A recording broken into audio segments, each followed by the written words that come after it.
کہ پاکستان کی خود مختاری اور علاقائی سالمیت کے تحفظ کے لیے ہم ان کے شانہ بشانہ کھڑے ہیں۔ چینی وزیر خارجہ وانگ زی کا کہنا تھا کہ چین پاکستان بھارت کے درمیان پائیدار امن کی کوششوں کی حمایت کرتا ہے، لیکن اگر پاکستان کی سلامتی، سالمیت اور خود مختاری کو کوئی خطرہ ہو تو پھر اس کے تحفظ میں ہم پاکستان کے ساتھ کھڑے ہوں گے۔ ایک طرف وزیر خارجہ اسحاق ڈار نے چین جا کر چینی قیادت سے اظہار تشکر کیا، تو وہیں چینی سفیر ایئر فورس کے ہیڈ کوارٹرز پہنچ گئے، جہاں انہوں نے چینی ساختہ ٹیکنالوجی کے مؤثر استعمال پر پاک فضائیہ کی پیشہ ورانہ مہارت کی تعریف کی۔ چینی سفیر جیونگ زیڈونگ نے air headquarters Islamabad میں air chief marshal Zaheer Ahmed Babar Sidhu سے ملاقات کی۔ چینی سفیر کی یہ ملاقات محض رسمی سفارتی اقدام نہیں بلکہ ایک مضبوط اسٹریٹجک پیغام بھی ہے، ایسے وقت میں جب خطے میں جیو پولیٹیکل تناؤ بڑھ رہا ہے، خاص طور پر بھارت کی جانب سے جارحانہ عزائم اور لائن آف کنٹرول پر مسلسل کشیدگی کے تناظر میں چین کا پاکستان کی فضائی صلاحیتوں کو سراہنا ایک معنی خیز اشارہ ہے۔ یہ نہ صرف دونوں ممالک کے درمیان دفاعی تعاون کی گہرائی کو ظاہر کرتا ہے بلکہ بھارت کے لیے بھی ایک الارمنگ صورتحال یا وارننگ ہے کہ خطے میں طاقت کے توازن کو یک طرفہ طور پر متاثر کرنا ممکن نہیں۔ ناظرین، اب ذکر کرتے ہیں بھارت کی تیاریوں کا۔ انڈیا نے پاکستان کے ہاتھوں شکست کے بعد اب سمندری محاذ کے ذریعے جارحیت کی پلاننگ کر لی ہے۔ انڈیا کا منصوبہ یہ ہے کہ وہ طیارہ بردار بحری جہاز INS وکرانت کو پاکستانی سرحد پر لا کھڑا کرے اور پھر وکرانت سے بھارتی طیارے اڑان بھر کر پاکستان کی معاشی شارک کراچی پورٹ تباہ کر دیں اور دوسرے اہم مقامات پر میزائل فائر کریں، لیکن آن پیپر یا کاغذوں میں تو یہ کافی آسان لگتا ہے، جبکہ حقیقت میں یہ انڈیا کے لیے کافی مشکل ہوگا، کیونکہ اس کے لیے بھارت کو INS وکرانت کو کھلے پانیوں میں لانا پڑے گا۔ جب بھارتی جہاز اپنی سمندری حدود سے باہر کھلے پانیوں میں آ جائے گا تو اسے شکار کرنا پاکستانی آبدوزوں اور گن بوٹس کے لیے انتہائی آسان ہوگا۔ دراصل انڈیا کو یہ الزام ہے کہ اس کے پاس وکرانت جیسا طیارہ بردار جہاز ہے، جبکہ پاکستان کے پاس کوئی طیارہ بردار جہاز نہیں ہے، لہذا پاکستان کیسے ہم پر حملہ کر سکے گا؟ لیکن وہ یہ بھول جاتے ہیں کہ پاکستان کے دوست ملک، چاہے وہ ترکیہ ہو یا چین، ایران ہو یا کوئی اور، سب کے سب پاکستان کا ساتھ دینے کو تیار ہے، لہذا کسی طیارہ بردار جہاز کی کمی پاکستان کو محسوس نہیں ہوگی۔ رہی سے ہی کسر JF-17 اور J-10C پوری کر دے گے۔ ویسے تو ابھی تک انڈیا نے عوامی سطح پر اعلان نہیں کیا کہ وہ بحری محاذ سے پاکستان پر حملہ آور ہوگا، لیکن پاکستان کو یہ سن گن مل چکی ہے۔ یہی وجہ ہے کہ پاکستان نے پہلے ہی عالمی برادری کو آگاہ کر دیا کہ انڈیا پانی کے راستے جارحیت کرنا چاہتا ہے۔ ہم اپنے دفاع سے غافل نہیں ہیں، بھارت کو اس کا خمیازہ بھگتنا پڑے گا۔ اقوام متحدہ میں پاکستان کے مستقل مندوب عاصم افتخار کا کہنا ہے کہ بھارت خطرناک بحری تیاریوں میں مصروف ہے۔ سلامتی کونسل کے مباحثے میں سفیر عاصم و افتخار نے کہا کہ یہ بات تشویشناک ہے کہ ایک بڑی طاقت غیر محدود علاقائی بالادستی کے خواب دیکھ رہی ہے، وہ بحری توسیع پسندی اور اہم آبی راستوں پر غلبہ حاصل کرنے کی کوشش کر رہی ہے۔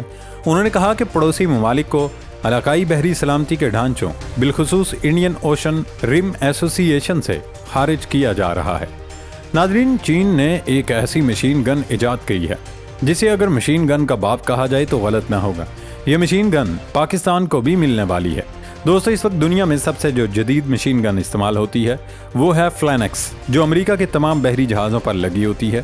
یہ مشین گن 1 منٹ میں 4500 راؤنڈز فائر کرتی ہے، لیکن جو چینی مشین گن ہے، جسے مشین گن کا باپ کہا جا رہا ہے، وہ 1 منٹ میں لاکھوں راؤنڈز فائر کر سکتی ہے۔ اس مشین گن میں 5 بیرل ہوتے ہیں اور ہر بیرل 4500 راؤنڈز فی منٹ نکالتا ہے، یعنی 1 منٹ میں یہ مشین گن تقریباً 2.25 لاکھ راؤنڈز فائر کر سکتی ہے۔ یہ گن نینو سیکنڈ میں متحرک ہو جاتی ہے۔ اس کا ٹریگر الیکٹرانک ہے، اسے چلانے کے لیے کسی انسان کی ضرورت نہیں ہوتی کہ وہ فائر کرے۔ اس کی رفتار آواز کی رفتار سے 7 گنا زیادہ۔ یہ ہائپرسونک میزائل جو آواز سے 5 گنا تیز ہوتے ہیں، ان کو نشانہ بنانے کے لیے تیار کی گئی ہے۔ اگر اس مشین گن کو پاکستان کی سرحدوں پر لگا دیا جائے تو کوئی رافیل یا امریکی F-35 براہموس یا اسکیل میزائل بھی اس سے نہیں بچ سکے گا۔ اب اگر اس مشین گن کو کسی گن بوٹ میں نصب کر کے کھلے سمندر میں بیچ دیا جائے تو وہ بھارت کی وکرانت اور اس پر کھڑے رافیل طیاروں کا کیا حال کرے گی، یہ کوئی بھی عقل مند شخص خود اچھے سے اندازہ لگا سکتا ہے۔ اسے انسانی تاریخ کا سب سے خطرناک ہتھیار قرار دیا جا رہا ہے۔ اب ہم آتے ہیں اس طرف کہ یہ ٹیکنالوجی چائنا پاکستان کو کب منتقل کرے گا۔ تو چین خود یہ کہہ چکا ہے کہ آپ کی سالمیت اور حفاظت کو یقینی بنانا بیجنگ کی ذمہ داری ہے، لہذا چین کی ہر ایسی ٹیکنالوجی جو پاکستان کے لیے مددگار ہے، پاکستان کو ضرور دی جائے گی۔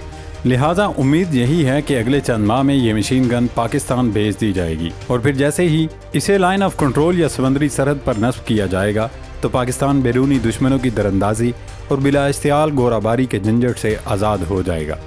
ناظرین، جنوبی ایشیا کا طاقت کا توازن تیزی سے بدل رہا ہے۔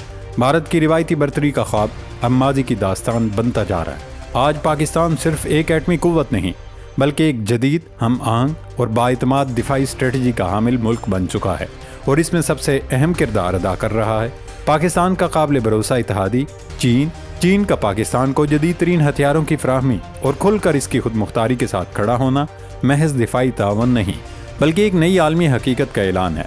یہ اس بات کا اظہار ہے کہ اب پاکستان پر حملہ کرنا کسی ایک ملک سے نہیں بلکہ ایک مضبوط اتحاد سے ٹکر لینے کے مترادف ہے۔ جس جنگ کو بھارت شاید محض ایک سرجیکل سٹرائک سمجھتا تھا، وہ اب چین کی معاشی اور دفاعی لائن کو کراس کرنے کے مترادف بن چکی ہے۔